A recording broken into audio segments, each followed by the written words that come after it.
Yo, what's up mga paprikator? For today's video, nakabuo na naman tayo ng isang pulverizer machine pang mais. At ito nga pala ay bigyan natin 12 horsepower diesel engine.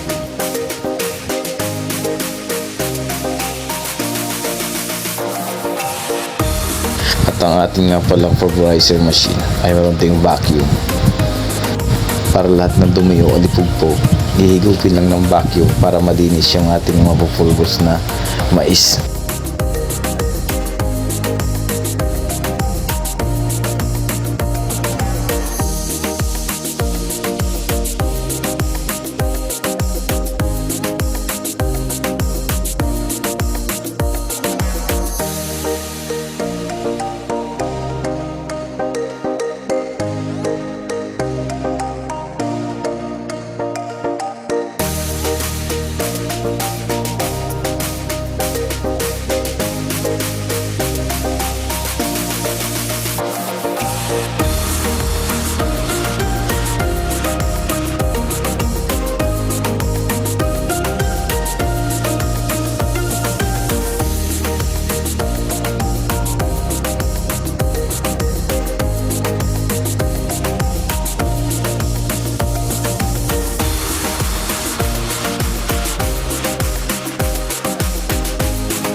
Kita niyo naman guys ngayon, meron tayong 3 separator, isa sa crack ridge at saka sa pinakadarak ng mais.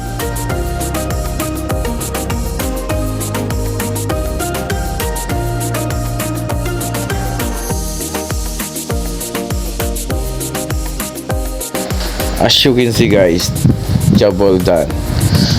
This machine was made by RC2 Metal Workshop, located in Poblacion, Talavera, Nueva Ecija.